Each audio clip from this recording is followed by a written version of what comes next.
Brundle, and into the lead has gone Roger Whiteside. He's put himself ahead in the straight line.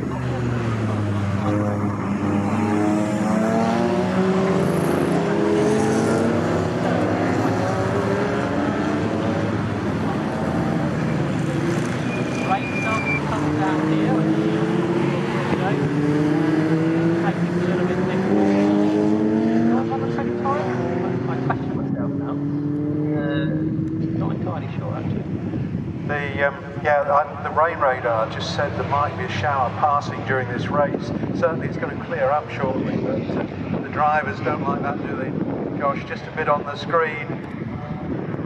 Those that have got a screen, of course, as Roger Whiteside goes across the line, leads at the end of lap 1, but there's a good battle for 4th and 5th place. So that'd be Stephen Lockett, who has now been put as a Class 4 car, so that's a change to the change. I thought that would be the case. So 78 is now a Class 4 car, Stephen Lockett. He was just trying to get past John Milbank and all that car number 15, who had made a good start, 7th on the grid. So the championship here, Brett Syndicum is 3rd versus Stephen Lockett, who is 4th, who they're both leading their respective classes. There's 1 point between them on drop scores, but the order, 81 is the leader, Roger Whiteside, 2nd number 6, Simon Orbigan, 3rd number 16, Brett Syndicum, 4th is still 15, John Milbank, so he stayed ahead then, or back ahead of 78, Stephen Lockett, 6th is number 27, Robert Gilmore, who dropped a couple of places, 7th is 90, Tony Rivers, 8th is 54, Philip Sinclair Tisdall, 9th is 42, Peter Cole, and 10th is 26, Greg Parnell. Yeah, there's a green flag being waved in the very far distance. That's going into Palmer, I think. It's hard to know whether, yeah, it's going into Palmer, that marshal post. Yeah, so that suggests this. There's a car off here at Wilson, I can see. So I can't tell you what car it is, I'm afraid. Yeah, there's a car off at Wilson. Now I wonder, the other vehicle that got to him might be circuit a bit.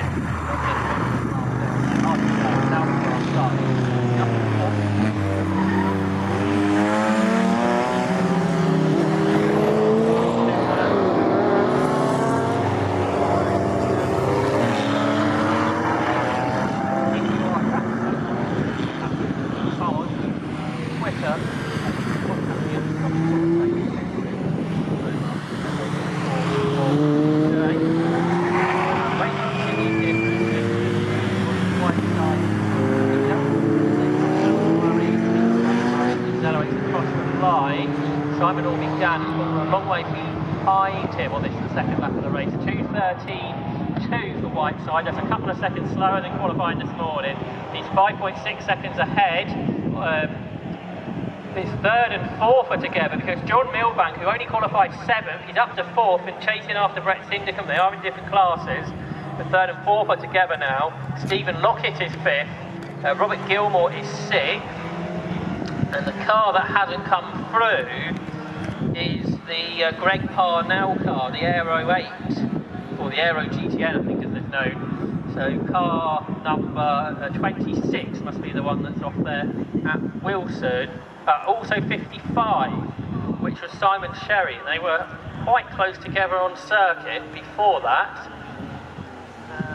Yeah, the flag's in now, Josh, so they must have cleared the circuit, so we don't seem to be in any danger of safety car or anything, but we have lost the 2 drivers, as you say. Yes, they were running in 10th and 12th before that. So the car that was between them that has survived is 23, which is Paul Vokes.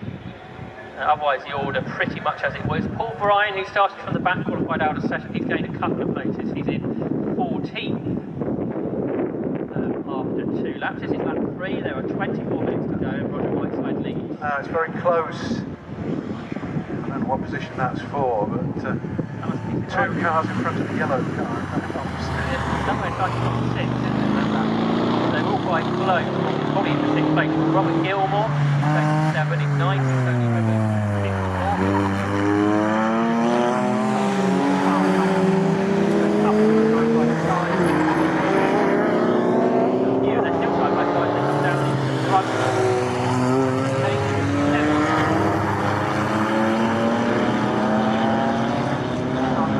Far behind Phillips Baptiste, the car behind. He's trying to get past Tony Ribbon by the looks of things, but unsuccessfully. We'll check that at the end of the lap. Roger Whiteside the lead after 3 laps. That was a much quicker lap, a 2:11.752 after 7.45. That bit of late time already hasn't really affected the track in any way at all. And the car sounds okay.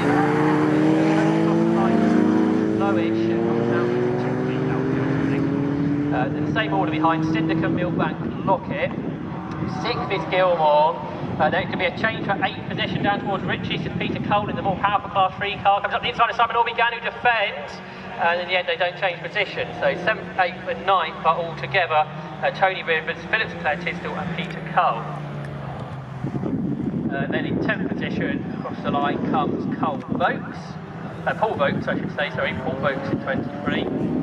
So the order remains as it was, with the lead gap going way out to 9.2 seconds between Roger Whiteside and Simon Orbigan. I wasn't convinced there, Paul, the second place car sounded healthy at the end of that lap. Yeah, I don't know whether he can get on the pace 4 seconds, even if the car was healthy. I think the Whiteside car is a lot more modified than the rest in the field, isn't it? And it's a pity we haven't got the likes of Bill Lancashire here today to take Roger Whiteside on, but meanwhile I think it's that battle for 6th, 7th and 8th that you need to keep your eye on. Yeah, absolutely. The Robert Gilmore being pulled away. So yeah, they're just coming around the back of us now. Got Tony Rivers just ahead of Phillips in 13th. What's going on here? It's Rivers in the Class 3 car. He's got more power down the straight. Phillips in 13th for a Class 4 car. Hasn't got the power, but it's quick through the infield, so therefore he's challenging through there. So by the time they get to the anything under pressure. And meanwhile, third,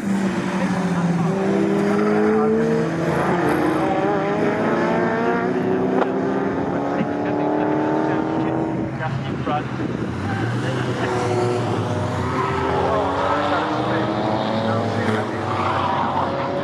Hamilton then, the last left-hand. That was one of that group, I think.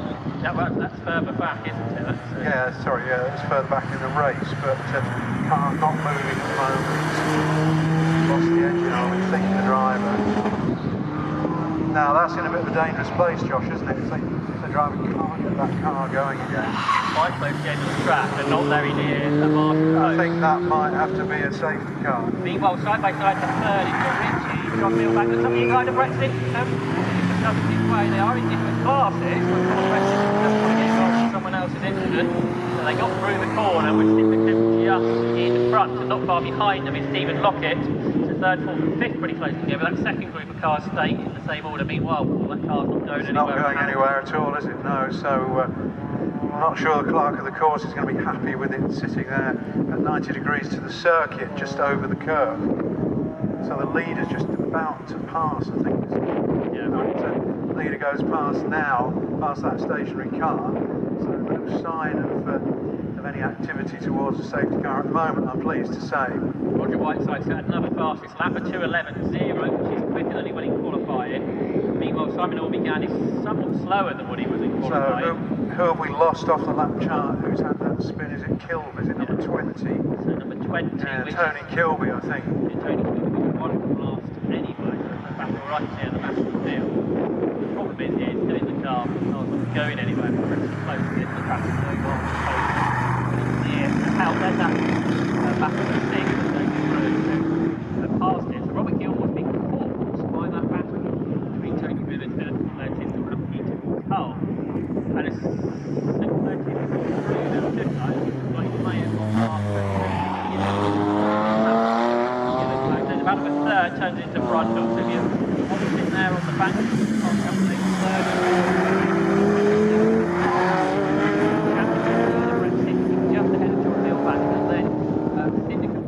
Driver Stephen Lockett just behind. Already the lead across the line. The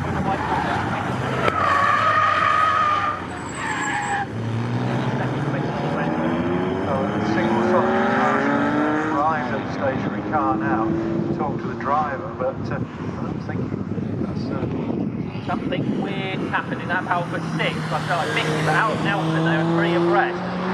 So something's happened to that secondary battle we were watching earlier. Meanwhile, the battle of a third are going to be side by side up towards Ritchie's, and again John Milbank comes down the inside of Brett Syndicate. This time he does it. So the Class 2 car in a straight line gets past the Class 3 car. Having talked to the marshal, he's now resumed. So we're not taking the 94 car back on the circuit. Marshal back on the marshal post, and everything is good with going this race. So pitted is car number 19, which is the car of Tony Rivers. He was, I think, 7. Philip Sinclair Tisdall, who was 8, is now 6. So he's gone past Robert Gilmore and has gone 6 seconds in front of him. So something happened to Robert Gilmore, 27 on that last lap. I think that might have been at Nelson. There was some strange things going on there. So 8th is now 42, Peter Cole. 9th is 23, which is the car of Paul Vokes. And into the top 10 comes 5th and 6th, which is Richard. So into the pits has come Tony Rivers. He looks to be retiring his car halfway to this race round 9 of the Aero Racing Challenge. And there's a good battle going on between as in the last 2 still in the race, I think. Got lead, so the third, 5 and 51, I took it. Yeah, it's the penultimate. It's well. They're very close together, separated by 0.4 seconds as they cross the line.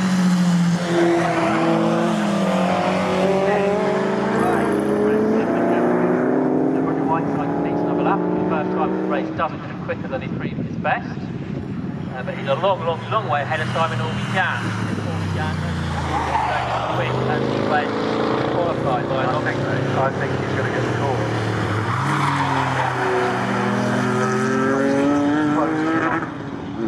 And you thought his engine didn't sound, it does sound flat, doesn't it? He's just done his best lap all race though, a 2:13.9, but not all as well, I don't think. The car's pitted, the second car's pitted, the one that spun earlier, so car number 20, Tony Kilby, has pitted. So yeah, John Milbank is third now, and he's got a 2-second gap to Brett Syndicate, and then Syndicate is just ahead of his championship rival Stephen Lockett, but they don't take points away from each other because they're in different classes, and their closest class rivals are a long way behind. Philip Sinclair Tisdall comes through in 6th, 7th is Peter Cole, 8th is Robert Gilmore after that straight lap back to that time. And then gap to the rest. It is John Richard. A couple of battles out. The fact that the car rejoining the circuit, which is the spinner from earlier, isn't it? That's Tony Kilby. Seen Novice Cross on the back there, so whether that was related to I was struggling to get back out there, but now he is back on track, but gets some more track time, which is all important. And check out the car, because you can't be expecting another race to come today. Really you want to do that. So 666 comes through in 10th place. And then it's Grant Fern. They've swatched round, the two you saw battling. So Paul Bryan, who started from the back of the grid, has got ahead of Richard Fern and pulled away pretty dramatically, and he's catching quickly.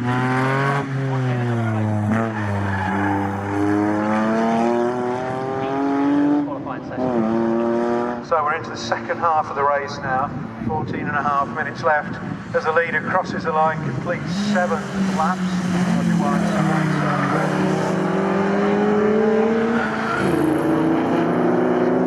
Fun out. It's 2 seconds quicker than he went in qualifying this morning. So he's having a bit of fun out there, even though he's got an enormous lead on Simon Orby-Jan, still in 2nd place despite the car not sounding.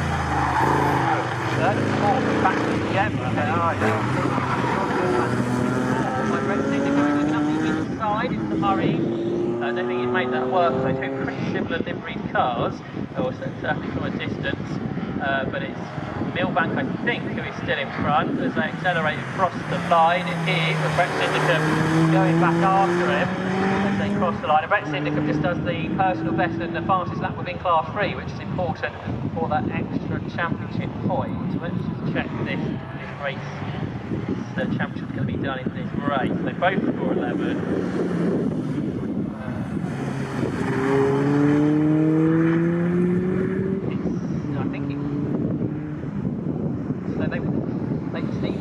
still equal.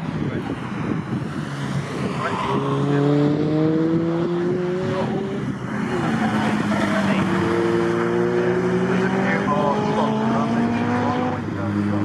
We've got 13 minutes to go in this race, so Roger Whiteside set his fastest lap, so on the last lap, so clearly the track was okay then, but just